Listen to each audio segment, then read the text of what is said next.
Good. What's up, guys? Queen Kyvan and the Gents here with a 15th place regional deck profile. There was like 450 some players, 9 rounds, 48 invites. I was going, well, I already had my invite. I won an FCQ at Nats with Labyrinth, and I was like, well, since I already have my invite, I don't want to play Labyrinth anymore because I didn't really build anything new. I was like, I'll just play Drytron because I really like Drytron. Even though they're not really the best choice this format because they lose to Droll, which is like in everyone's deck, Shifter, which is in like a lot of people's decks, and Distills, which is a lot of people's side decks. But we don't care. So anyways, we were X1 going into like round 7. Then we got my second loss in round 8. So anyways, Drytron list. It's 45 cards. Just decided on 45 so I could try to minimize seeing the bricks. For the Drytrons, 3 Alpha, 3 Theta, 3 Delta, 3 Gamma. All the boys, no betas. We are not a beta cook. We just want to see Drytrons. For the fairies, we got the one Shoju and the one Manju. I like Manju over Diviner right now because Diviner eats up 2 extra deck slots and usually you're only playing 1 anyways because Shoju is just usually always the normal summon you're going for. And Manju basically does the same thing as Diviner, just doesn't hit level 6. But yeah, he's just kind of nice if you aren't able to tribute summon. So yeah, I like those guys. Shoju's just nuts. Gotta play him. And then Dose Orange Light. It's really cool that this card's at 2.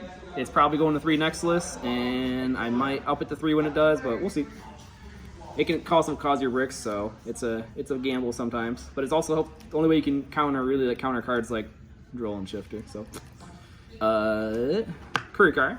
Kurikar is really good in Drytron, so it serves multiple purposes. So it can't be normal summon set, so you can special summon it without interfering with Drytrons. It's a level 1, so you can use it as XYZ material for your move beta if you need to. And it is a fairy, so if you draw it going first, or just whatever, you can send it with Orange Light to negate and destroy something monster. So it's really good card in Drytron. A must-have for this format because it hits like Neuer, hits Rise Heart, hits some other random stuff, but that's the main cards, the main 2 decks of the format that we're worried about. For rituals, we play for the fairies. We got the 3 Ben 10Ls and the 1 Natasha. I was playing Ida but decided to cut it because it really doesn't do anything other than just be another search target that's decent and just another fodder for Natasha. But this is fine. I don't totally miss Natasha, but Ida, but I do like Ida. And then we play. We're not doing any locks in this version or turn skips. I'm just trying to accrue as much advantage as possible with as many interruptions as possible. So to do that, the Mega Lists are really good because this basically just says pop a bunch of cards on your opponent's turn. This basically says abuse Benten again, and then it also just puts 2 bodies on the field that lets you use some link stuff. So really cool. And then I play the 1 Draconids. Card's really good if you get drolled, and he's just a really good boss monster. For these spells, play 2 Midionis because we searched 1 with Zeta and 1 with Choju, so it's a must-have at 2. And for Drytron spells, we got the 2 Nova and 2 Fafnir. Fafnir's still decent because the level modulation can come up against decks like Kashtira. Sprite if that's still around, but mostly just Cash. You can make their guys like a level 6 or 5, so I kind of can screw them over sometimes.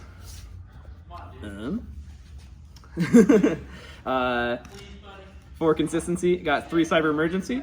Basically searching Drytron. This one, most people won't know, is Jack in the Hand. So I hate not seeing Drytron monsters, and Jack in the Hand is basically a Rhoda for any Drytron. So you reveal 3 level 1s, they pick 1, you pick 1, 1 goes back. So the idea is you reveal 3 Drytrons, they normally take your alpha, you take the next best one, and then you lead up with a search with this, or someone with Nova, and you get your alpha anyways. So I just see it as more copies of Drytrons. And me like Drytrons. For some more going first and second cards, we got the 3 Talents. Very strong card in this format. It definitely helps if you get drolled. You can at least like rip a card out of their hand, or if you're going second, you can use it to like steal some stuff. Stealing the Rise Heart's really good. Stealing Neuer is really good. So just a really good card. And then the 1-ofs, we got the 1-of Foolish and the 1-of Called By. Foolish usually gets sided out against Shifter decks for obvious reasons, and Called By is Called By. That's the 45 card main. Extra deck. We got for XYZs, we got the 2 Fafnirs. Instead of Fuko, I do Nightingale. Nightingale basically serves the same thing as Fuko. If you get drolled or shifted, you can summon this, and then on their turn, you quick effect detach. She can't be short by battle card effects, and you take 0 battle damage the whole turn.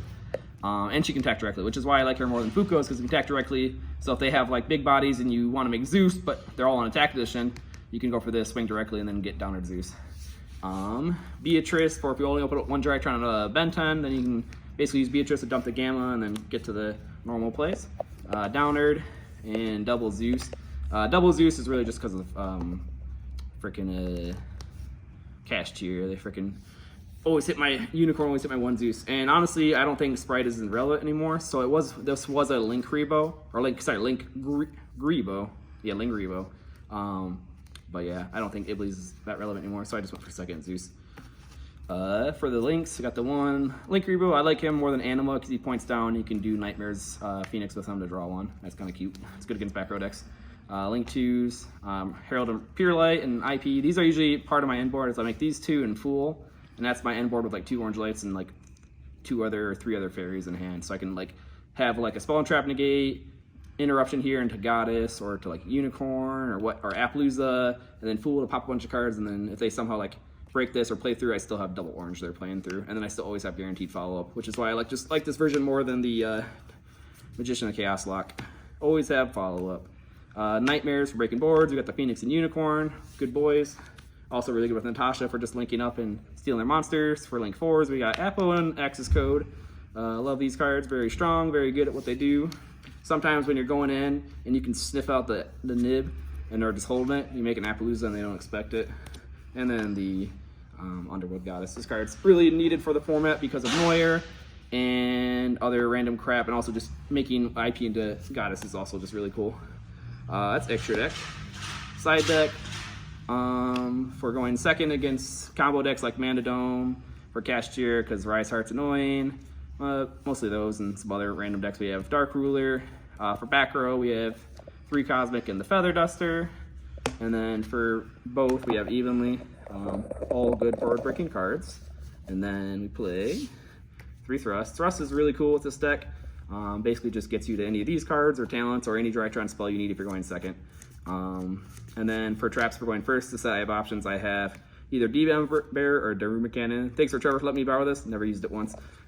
It was Harpy Featherstorm because if you got Drolled or Shifted and you could make this guy and you could thrust set the Featherstorm, you'd have this and Featherstorm, you're just like double skipping their turn.